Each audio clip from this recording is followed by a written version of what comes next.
Hello guys, here we are. We're back in the studio for another episode of the Stay Brave podcast, where we're all about eating better, moving more, being mindful, and fostering connection with others. That's the combat message. I'm here with Mr. Miles Muecke, my co-host. How are you doing, Millie?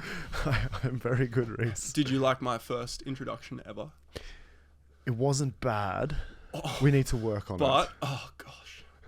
You're going to give me some live critique, or are you going to wait till we're off the air to flog me? Well, let our viewers decide. I guess we'll see. Message in if you liked Rhys's intro. Give him some... Call in now. Bro, so I was just walking into the studio and the boys reminded me that it was a long weekend. Just gone. Uh-huh. But we worked on Friday and on Saturday, so I didn't even register that it was a long weekend. Uh-huh. How was your long weekend? I've never had a long weekend for as long as I can remember. Gnarly. I don't know when a long weekend is. I never know. I only find out when someone tells me. Or, you know, from having businesses with staff, them going, what are we doing? We should organize something together or whatever. I'm like, why? What are you talking about? I totally understand that there's people in different camps and there's people who work for companies and things like that and really look forward to long weekends and organizing time off on the weekend and stuff like that. It just hasn't been how my life has or fallen. So I had no idea it was a long weekend. Well, there you go. I'm on usually 7 days a week. Yeah. That Sigma male grind set. Sounds pretty terrible, doesn't it? I've worked in hospo until obviously I started working with you.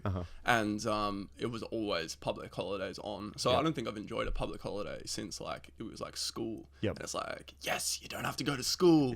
Like, what a treat. For sure. And then there's people who are in retail. So then people that get excited about Christmas holidays, but it's just the one time where, you know, they're told they can't have time off because it's the busiest time of the year. So everyone's got their own things, right? Interesting. Yeah, depends totally. where they fall. Yeah.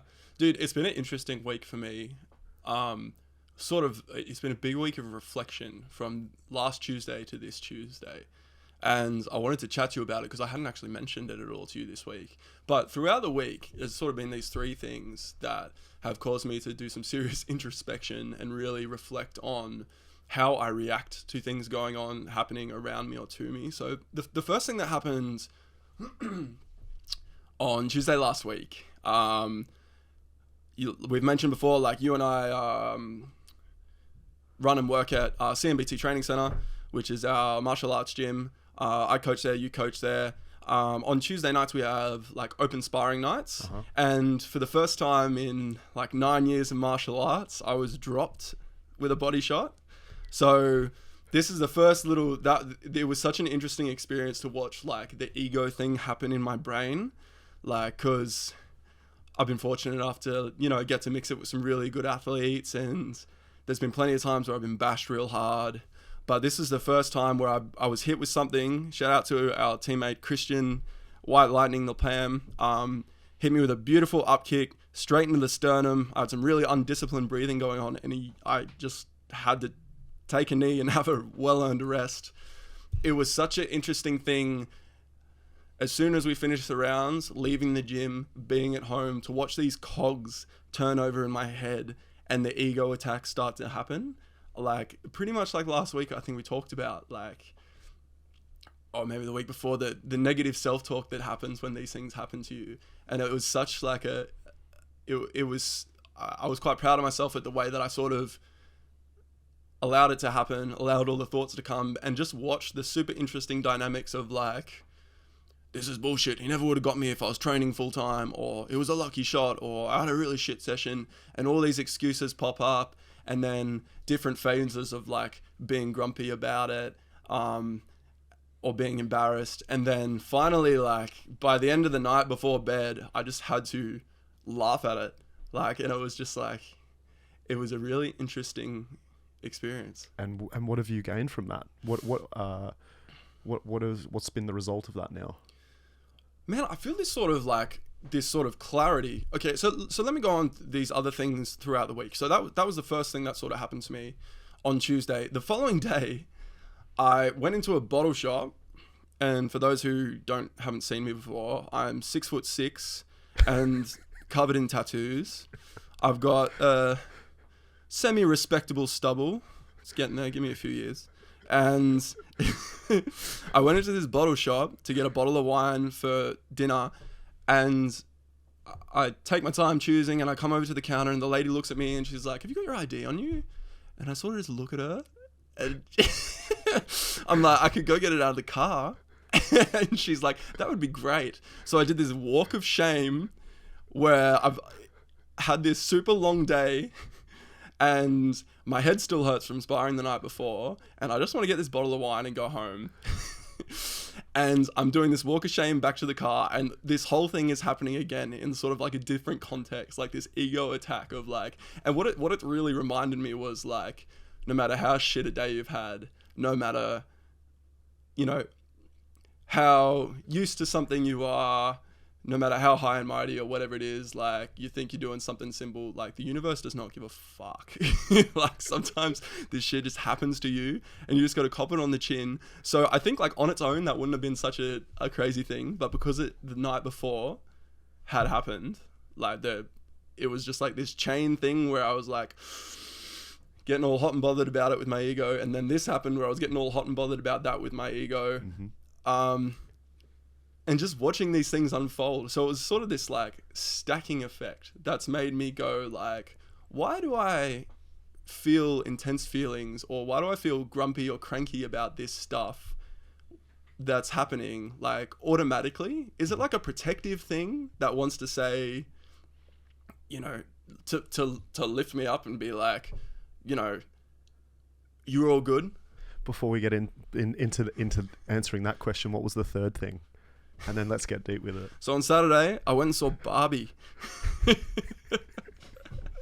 Dude, I enjoyed it so much. It was such a sick movie. Have you seen it? I loved it. Dude, I loved it. It was so much fun. Like, it was so much fun.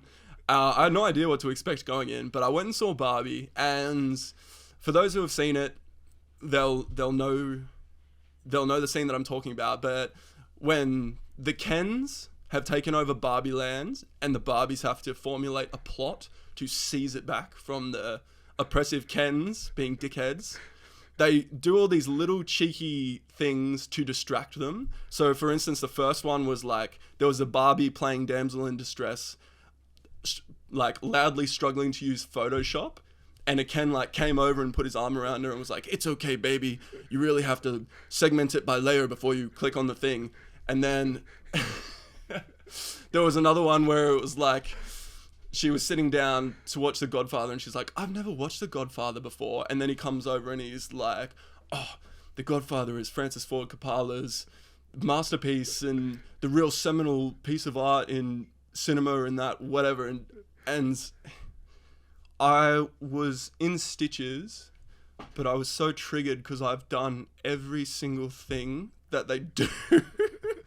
The bit that really got me was the guitar part. He plays guitars for it. They're like, and they're making the faces.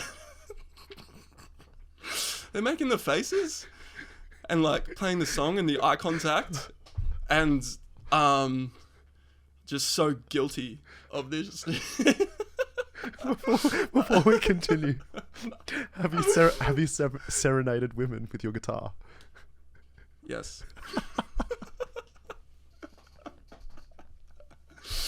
So you see what I mean by like, there's this thing that happened, and the movie is so good. I loved that it just made such fun of stereotypes. Uh-huh. Like, because for all the harms that stereotypes do, saying this completely aware that I'm a white fucking dude, you know, for all the harm that stereotypes do, they can be made a lot of fun. Mm-hmm. Like, and I think that movie did it really well. Like, and there were all these things that I've done, so I was simultaneously feeling like this embarrassment while also in absolute stitches mm-hmm. about how funny it was. And it was like this such cool thing where I like, it was like, I didn't even know that these things, if they were shown to me in such a way, would be something that I identified with. Uh-huh. But it was just so funny that the way it was presented, where I could look at each things that they did, like stereotypical bloke things, and just reflect on like no matter how much of like we're all different and we're all unique, but we can all be made fun of for the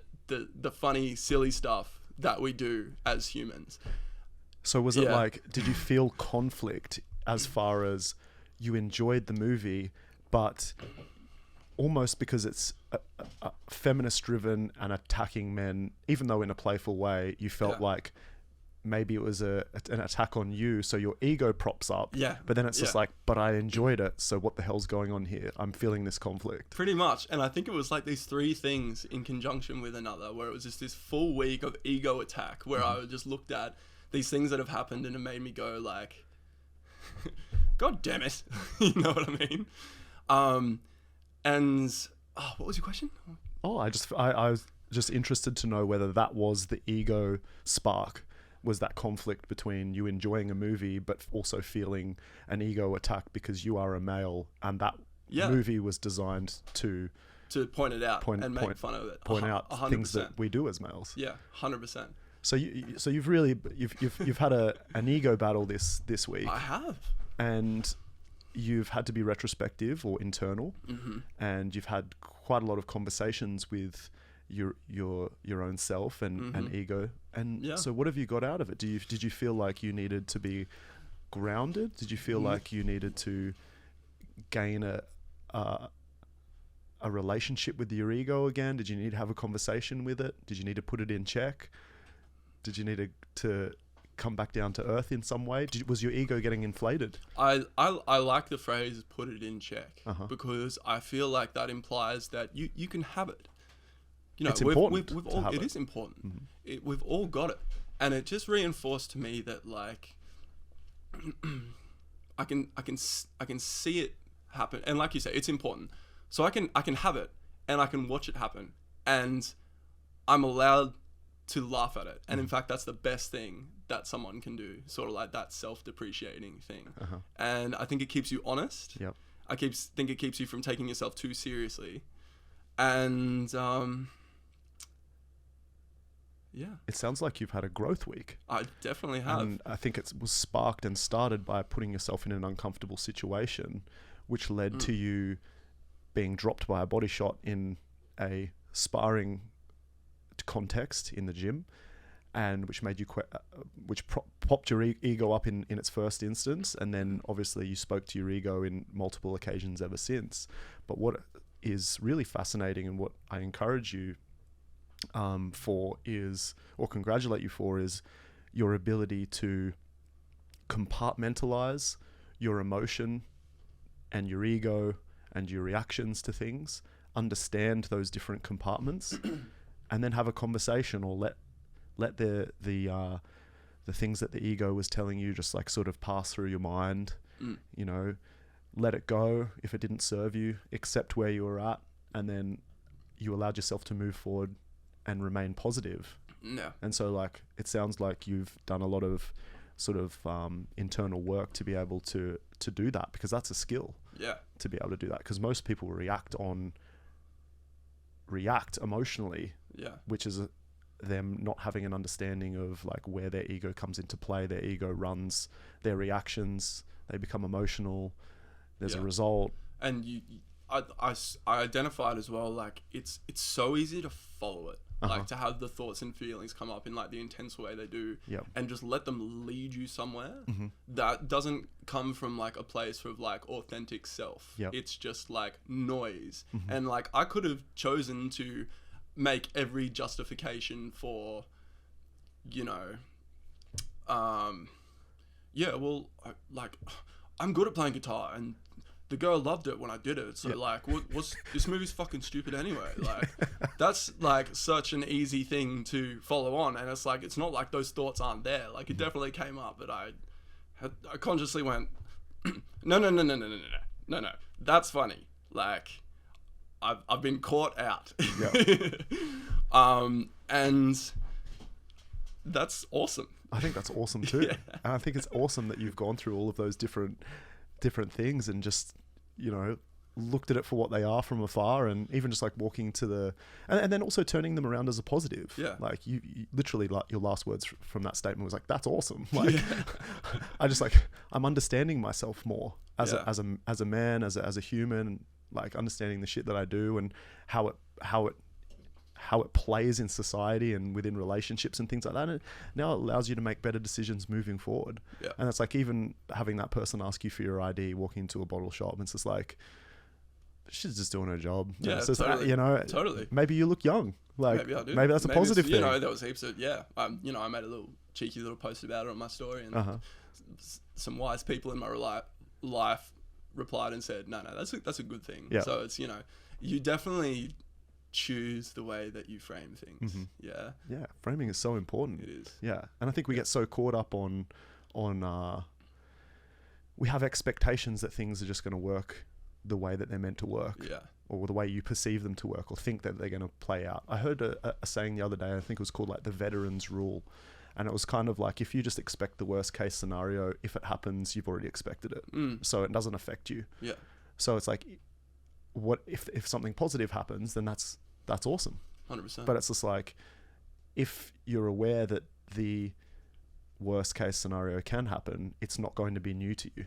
You're just going to go through. If you know that this training session, for example, is going to be a hard training session, it's not new to you when you feel the pain. Yeah, I was 100% just about to make the connection. Like, I've heard you say it to myself and the team heaps of times. Like, you prepare for the worst case scenario. Yeah. Like, you prepare for that absolute worst, and you expect it. And when you're prepared for it, exactly like what you said, it doesn't... it's not a surprise. No, it's not a shock. You already knew you were coming here. 100%. You already knew that this was going to happen. So I think... I think that's a wise tool to help balance our emotions as well, and expectations for things. Because I think there are a lot of expectations. Something we were talking about today even, which I think sounds like will form a lot of the discussion we're going to have today, is around like expectations for life as well. And like looking at people who by presentation on social media, for example, look similar to you, or you can relate to them, and they're having success, so you expect that you should have success too. So it's like a lot of comparisons. Yeah. Like, and I think it's just like it's a problem. I think young people today are really suffering with like dealing with a lot of comparative issues. Comparison issues. Like they're seeing people and influencers and things like that being successful on social media, and they feel like they can relate to them in some way or another, usually from a superficial standpoint or aesthetic standpoint, and they feel as though they should receive the same rewards. Yeah, for sure. Is that something that you notice often in like the people that you meet and the people you come across? I notice it all the time. Yeah. If there was anything that I could talk about more, it's probably about that mostly. And I think it's really dangerous. I think that we don't know what advantages or disadvantages other people have had, what plans or strategies they have in place to get to where they've got to or where they're going. So how can we expect to have the same result as someone else? Like if we don't know their plan, or we jump onto their plan thinking that is the way that we should live our lives. Yeah. So we're getting like deep here, but like we were talking before about like, you know, how you should strategize the way you live your life and what you should do, whether you should stay an employee or be a business owner or all those sorts of things. Yeah. And I think like the message here is like understanding that there's no rights or wrongs. There's just, you need to be prepared with the consequences of your decisions. You need to take responsibility for them. 100%. Yeah. And so it doesn't mean there's right or wrong. It just means that there is going to be a consequence for every single decision that you make in life. And are you prepared to deal with that consequence? Totally. You know? It's the same as food. It's just like there's no good or bad food. Stop labeling food as good or bad. You know? I know that's something that I've struggled with for so long. Like in the difference between good and bad food. And that's certainly something that I think about, like when you frame it as, you know, when you talk about food and you label things as good as bad, I think it almost, it's giving you another opportunity to just feel shit about yourself. You know, everyone likes tasty food. You know, we all have our vices. We all things like our ability to taste and enjoy culinary experiences is like such a massive part of being a human. And when combined with, you know, other social pressures, such as the need to look fit or to feel good or to, you know, whatever it is, you've got this label of good and bad. And if you can't, if you know, you have people who just can't enjoy something because it's labeled as a bad food. I think that's like, that sucks. And so hard. It's easy to be naive, right? It's easy to live in a naive world. Yeah. It's like, you don't want to like research any further or educate yourself any further. You're basically just living unconsciously. Yeah.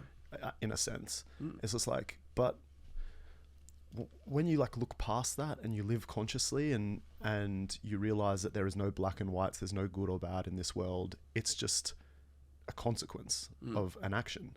You start to like reframe the way that life works. And it's like, so if we're looking at food for an example, it's like, and this is my partner Holly like said this to me one day, and this is when it resonated with me. She was like, your body doesn't realize that it's eating a donut.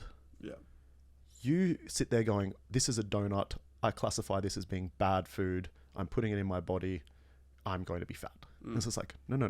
Your body doesn't register food as good or bad. It registers by the components, the macro and micronutrient components that food is comprised of. So it's like, and it's going to have an effect depending on so many different factors. So it's just like, it's not good or bad. It's just like, are you using it in context for, you know, the right result or right action that you want? You know what I mean? And it's just like, same as, I'll give you another example, because I think about this a lot. Cain Velasquez, a UFC heavyweight world champion, just went to jail not that long ago for murdering a guy that raped his daughter. Good or bad decision? He's now in jail. He's actually just released, but he was in jail. You're asking me if it was a good or bad decision? Yeah. Well, you say he was just released. Do you think that Cain, sitting in jail, would think that he made a good or bad decision? Do you think he's thinking of that instance like that? Or do you think that he is just happy with, he knew what the consequences of his actions would be and he was prepared to take the action knowing what the consequences would be? I would say that he was in touch with, you'd have to know what would happen if you did that. So he's probably at peace with what he did. So sure, society's rules and the justice system and all those sorts of things label it as a bad decision, and they, you know, put you in prison as a penalty. But he's sitting in there going, I was happy to make this decision and I was happy to get the consequences, which is being put in prison as a result of this. I felt that was the necessary actions. Full on example. But like, it's just the way it is. So it's like, then we talk for another example. It's like, do you stay as an employee or do you want to run a business? Yeah. Right now, society, if you look at social media and things like that, they praise people for being business owners. They're saying that that's the answer. It's like, no, it's not the answer. It's like, you can do either. It's just like, but just be prepared for the consequences of your decisions. Yeah. So there's no good or bad. It's just like, you need to identify a couple of things. You need to identify who you are as a person and what your values as a human being is. Once you've done that, then you can create a plan for yourself or a foreseeable like goal for your future. Then you just fit the actions in place that are going to get you to that final destination that you're looking for, or that life that you want to live. And that every action or decision that you make along that way to reach the goal from that plan should just be a consequence of making the right decisions. I'm saying right and wrong, but just a consequence of those decisions. Yeah. And so when we go back to that whole thing about like comparison, it's just like, well, you've made a mistake because we're running off the wrong thing here. It's like, you really like that person's life, so you think that you need to do what that person does. You don't know their plan, you don't know their values as a person, you know, you don't have the advantages or disadvantages that they had from the start. You don't know if it aligns with your values. You don't know if you haven't even like determined what your values are. You haven't even really determined a plan for yourself. You just think you're jumping on their plan. Yeah. And you don't know what that person has sacrificed to get to where they are. Correct. Yeah. So then it goes, well, the gravity or grandeur of your end goal is going to dictate the amount of sacrifice or the level of output that you need to put in to get the end result. So then that just becomes like another conversation. It's just like, if you want an exponential life, you need to do things that are exponential. That means exponential sacrifice, exponential work ethic, exponential this, exponential that. Whereas you don't have to do that. You can do something else if that doesn't fit with who you are as a person and what your goals are. Do you think it's important for someone to be really in touch with their values to make these sorts of decisions? I think it is the single most important thing that we can do is learn who we are and learn ourselves. The faster we do that, the more effective we are going to be with our decision making, because we are doing things, we are making decisions, being united with our values as a person. So we're always going to feel fulfilled. We're always going to feel more passionate and positive, and we're moving towards a direction that aligns with who they are as a person, as opposed to, I just want to do what that person does, but I don't feel good doing this. And it's like, because you haven't even done the work to understand who you are first. So you don't even realize that you're moving in the wrong direction. Yeah, right. Yeah, right? That makes sense. So like, that's why I think it's so important. And how do you do that? Well, do hard things. It doesn't mean you have to go and spar, but in your instance, you moved yourself a step closer in that direction because you put yourself in a hard situation, sparring with someone who's very talented, who is getting ready for a fight. And in a lot of aspects, competes in a different rule set to what you are very experienced in. Realistically. So you said that you had a hard session and you learnt from it, but like, you grew from that. Totally. And you were able to have really deep internal conversations with yourself. And understand where you tick and where. And it definitely was. It was like the catalyst for like a big period of self-reflection. Like, I said big period, but it was like, it really was 7 days where I was always like just reflecting and noticing way more. And I think like what you're talking about there is like self-actualization.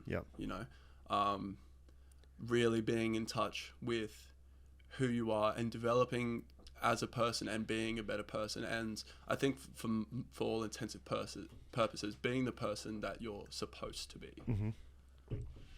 You know Correct. what I mean? Yeah. Being conscious. I think what frustrates me a lot is seeing people that live unconsciously or trying to escape their consciousness. We talked about it today, and I hope you don't mind me sharing, but we were talking about work stuff. And I was like, I know you go home, and 99% of people listening to this podcast will go home and they do things to become unconscious. An example would be start watching series on Netflix or reading books and things like that. Escapism. It's a form of escapism. But it's like, the more conscious you can be with the decisions you make, like the further growth you're going to sort of experience. And I'm not saying don't escape. It's really important to have your escape as well. Have your rest. Have your rest. But like, if you have big goals, your sort of like, the time for escapism should be a lot less than the time that you're being conscious with. The method has to match the madness. Correct. Like, you know, the desire, like if you want something extreme, you have to be extreme and act in an extreme way. For sure. And I'm reminded of, like, you know, all the people I met at uni who were undertaking these massive undertakings of degrees, who were studying an insane amount. And I was very aware that I'm like, I cannot do that. I don't want to do that. I would have to sacrifice so much of the things that I enjoy doing to do that. So that's awesome that you're aware of that. What bugs me is people that are like, I want a Ferrari, but I want to go to my friend's party this weekend. And you're like, but your fucking goals, like your methods aren't matching the madness. So like, I think that's where deep internal work needs to be done. You really need to find out, what do you really want? And I think that this is where most people struggle. But like, I think like, if you can build a skill of like systemizing things in life, you'll be able to solve anything, because everything follows a system, but you make the system up, right? So this is where I think things like business and athletics are the same fucking thing. So like when I consider coaching an athlete versus running a business, it's the same. There are control centers for both of them. In business, there's sales and marketing and operations and finance and HR, and it's like, but as an athlete, there's nutrition and your performance and your mindfulness and you know, all these sorts of things. And it's just like, you need to have a plan for each of these control centers, and then a strategy, an overarching strategy for all of them. So it's just like, sure, when you and I were looking at our CMBT marketing numbers and we were looking at average order value and the amount of like site sessions and all these sorts of things, when they're talking about their nutrition control center, it's about, well, what are my macros that I need to hit my calories, and like when should I be, you know, consuming this food to get this goal that I'm looking to. It's the same things. Recovery and timing. Yeah. It's like, it is the same ways of thinking for everything. And if you can break things down like that, you can solve anything. Yeah. How important do you think it is? How important do you think goal setting is in the context of all of that? I think goal setting is imperative, because if you don't have an outcome that you're looking for, you're not going anywhere. Sel, our business partner, talks about it perfectly. If you're looking at a map but you don't have a destination, like, what good is the map? That's a good analogy. So it's like, and it's also like, I know that I want to go from here to there, but I don't have a pathway to get there. And I just sort of thinking that, like, what you've said about understanding your values definitely dictates how you get there. Correct. Do you want to go along the big scenic route through the forest? Do you want to go on a trek where it's going to be an adventure through the mountains? Do you need the straight path because you're limited for time? Are you going to stick on the highway? You know, I think that definitely is the connection to your values and the connection to what you're willing to sacrifice and what you're willing to get out of the journey as well. Because, you know, it's great to have your destination. Sometimes you have to sometimes you have to go along the shitty dirt road to get to where you're going. Correct. Yeah. You need to be prepared to deal with the consequences of your decisions. Yeah. An example is this. Two different people will go to a protein powder manufacturer or a supplement, a sports nutrition manufacturer, and they will say, one person will say, I don't give two fucks about what's in my product. I just want to hit this margin. I want to sell it for this price. I want to make this much money, and I want people to feel buzzed off this fucking thing. And then there's another group of people who go, I really want this to be a solid product. I want it to have this. I want it to have this effect. I want it to do all of these things. I want it to be evidence-based, blah, blah, blah. Let's see what number we can get to, and then we'll work backwards from there. Yeah. Okay? Right now, for example, I'll give you a real life example in terms of the world we're living in right now. How CMBT sells their products is not the easiest way. If you walked into any supplement store or you talk to any other manufacturer, it's like, you want products that are the highest stim, that taste crazy, that have the most like acid tripped label on it, that gets them full excited and is at a good cost price, but they don't give two fucks about what's in it. That's what sells the most right now. Yeah. But we aren't prepared to do that. No. So that just means that we need to be prepared for the consequences of our decisions, which means that, sure, we can get there, but it's just going to be the longer route. Just like you said, it's going to be might not be scenic. Like we're going through fucking hell, man. We're going through the Lord of the Rings like type situation to get to the end goal. Yeah. But we'll get there. Yeah, we'll get there. But the decision that we're making aligns with our values. Absolutely. And that's the most important thing. It is. Because if we did it the other way, we would not feel good about what we're doing. We wouldn't continue to do it. We wouldn't want to do it. And like, it doesn't align with us. No. So it's so important for you to understand like what your values are in deciding on what you want to do. And then it's so important to understand that there is no black and white, there's no right or wrong. You just need to be prepared for the consequences of your decisions. Totally. And so then Like, it just reframes things. And then also be prepared for the fact that things are always going to change, and you might have goals, but your goals are only set based on the experience and level of understanding you have on a particular subject matter at that time. And as you experience things more over time, you are going to realize the landscape's going to change, and therefore your goals are going to change. So you need to be... you're going to change. And you're going to change. So you need to be adaptable. Yeah. So I think it's important that people don't hold on to one thing, because that can change over time, and that's the beauty of like your journey along the way. Yeah. Yeah. Oh man, I feel like I need a minute to process that. Yeah. That was fucking incredible. Shit, man.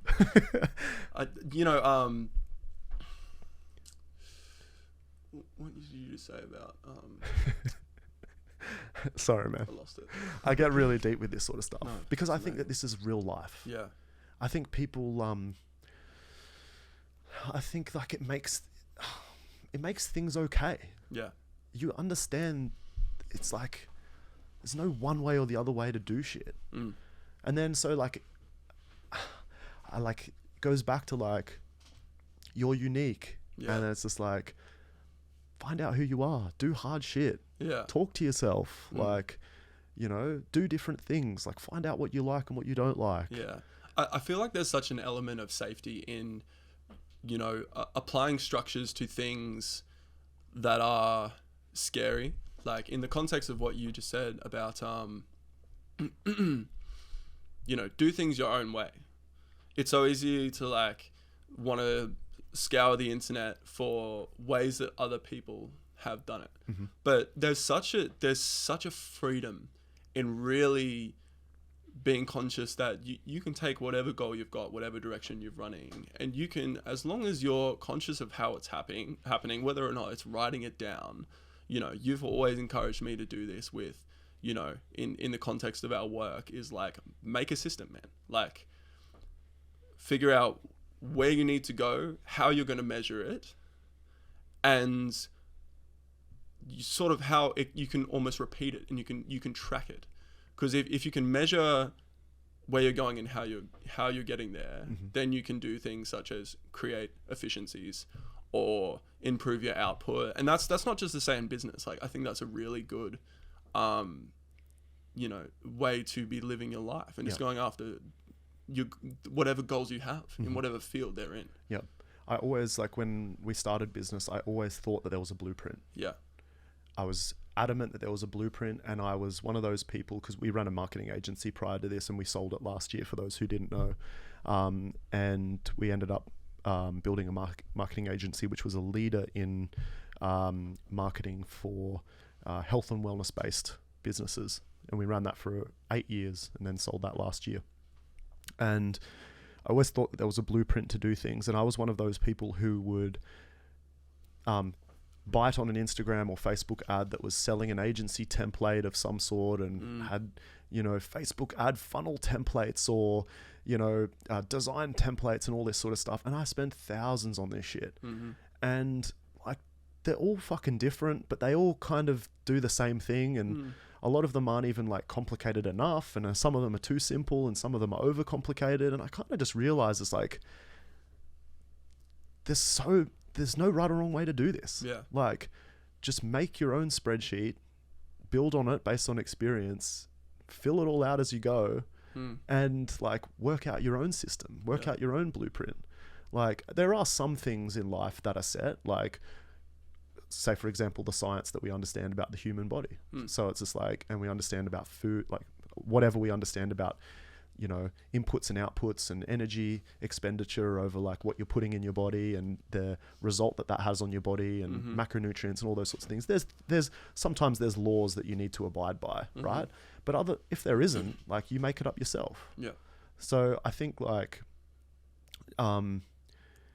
just like feeling empowered and confident to take that step to like create your own system, whatever that looks like to you. Yeah. And it will change over time, and it will keep adapting. Yeah. But it's like, how many systems have you made now? Like, you just create it. You just open up a spreadsheet and start creating it. And it's the same for your life plan. It's just like, just create it however it makes sense to you. 100%. And then as you go, you're just going to keep building on that. Pay attention. Yeah. Yeah, I know, like, it's something that's made such a big difference for me, and I can attest to my partner Ria recently started really journaling.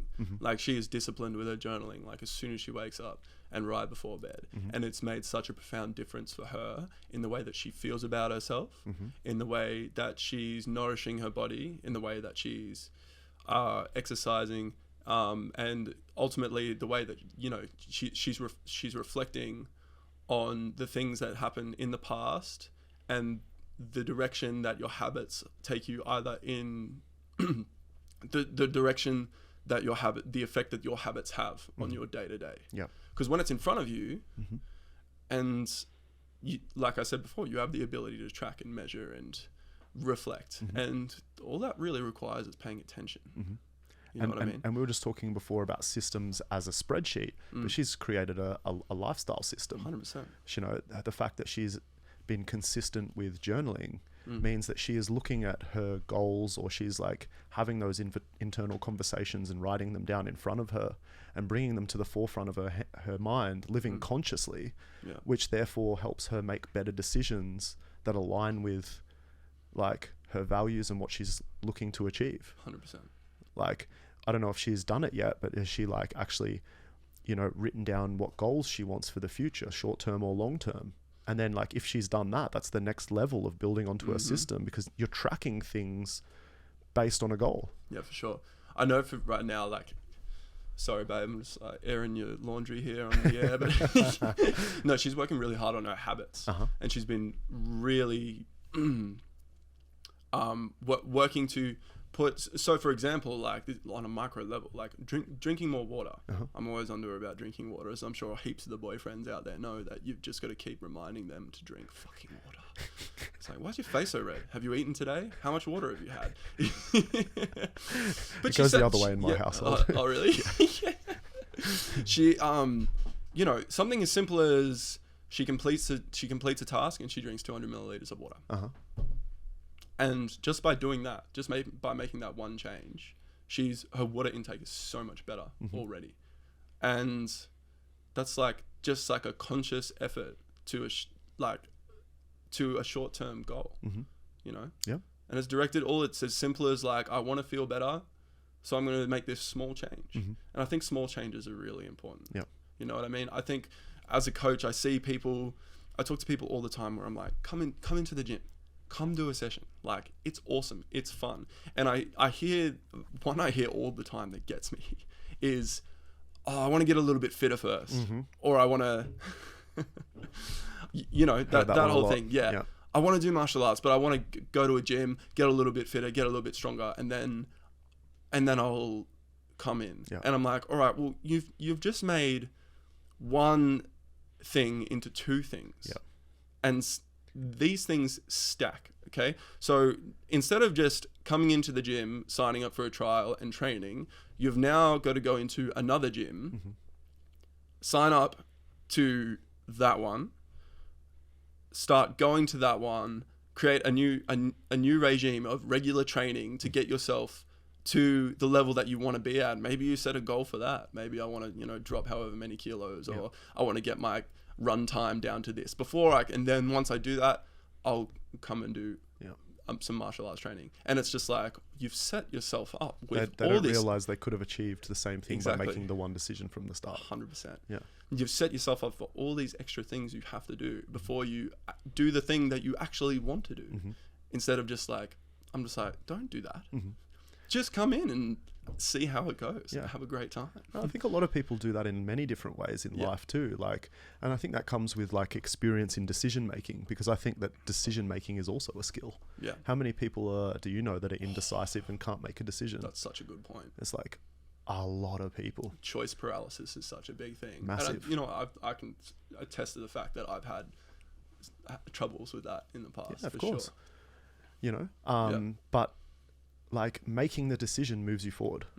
Sitting there means you don't move forward if you don't make a choice. 100%. And like, the problem is that people aren't making a choice because they think there's a right or wrong choice. And that's the way that we're brought up. We're doing maths at school, and it's just like, you're either right or wrong. It's just like, yeah, it's like, that's how we're conditioned. Yeah. But it's just like, that's not how life works. Yeah.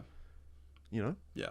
No, do I watch this movie or that movie? And then you can't pick the fucking movie. Yeah. And it's just like, it should just be simple. Yeah. Yeah. And then the other thing is just like, not beating yourself up if you make a choice, but it doesn't go the way that you wanted. Like, and just going, even like food regret. It's just like, I made the wrong choice. I got food regret. And then like people who like, sort of like live on that. Yeah. And it's just like, nah, just get over it. Yeah. This day, you won't make that mistake the next 100%. time. Now you're just one more wiser. Oh, man. One decision wiser. You have popped into my mind so many times when I've had choice paralysis, and I've just had to go, what would Millie do? Like, I know for me personally, something that makes it has made it a lot easier is paying attention to, practicing a bit of meditation. Because I feel like all these external noise about what's going to get you the best outcome, you know, you're going to waste your time if you get this wrong. You're going to waste other people's time if you get this wrong. There's all this noise that goes on in your head when you got to make a decision sometimes. Yeah. Sometimes you just got to really disconnect from all the noise, and just, for me personally, just a bit of meditation that helps just quiet that down. And then all of a sudden things become so much clearer and simpler. So I'd encourage everyone, next time that you're struggling to pick something on Netflix, go onto YouTube, type in 5-minute meditation, and just have a go of that and see what that does for your choice and your option paralysis. Yeah. Because it's a pretty powerful tool in my opinion.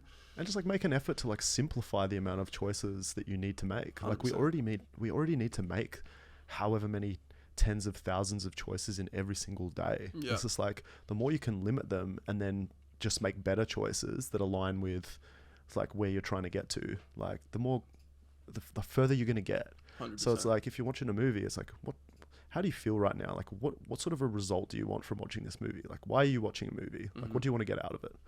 It's just like, rather than just like scrolling through action and documentary and this and that, like just set yourself on one theme to begin with. And then it's just like, go from there, like systemize it, your way of thinking. Something that should be simple. Yeah, for sure. I think so. Yeah. Like, I say that like it's simple, but I have the same thing. Yeah. But I think that it's definitely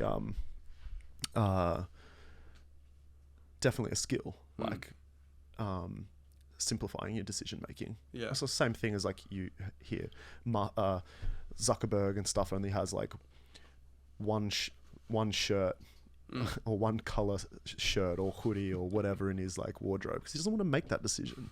Like what a like stupid decision. Whereas like a lot of people like struggle to choose an outfit for the day. It's just like, he's just removed that decision. He's 100%. like, I know what my personal brand is and what I want to wear and what makes me feel comfortable and get through my day, and I've just got like 20 of them in my wardrobe. What a way to live. Yeah. It's like awesome. 100%. I think it's so hard to live when you've got a random mindset. Yeah. Like, and where you're just like living unconsciously and just hoping that the world provides for you.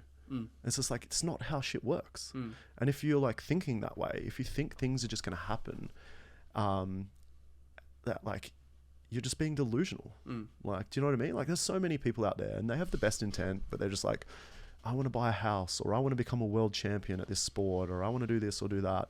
But then they just like self-sabotage. They don't actually make any decisions or take any actions. And then they just hope that the world or someone is going to make a decision for them or like help push them in that direction, or it's not going to happen. And the faster that you accept that and come to terms with that and feel good about that and then own it and then start making decisions, like the faster you're going to get to your goals 100%. Or the more real your goals actually are.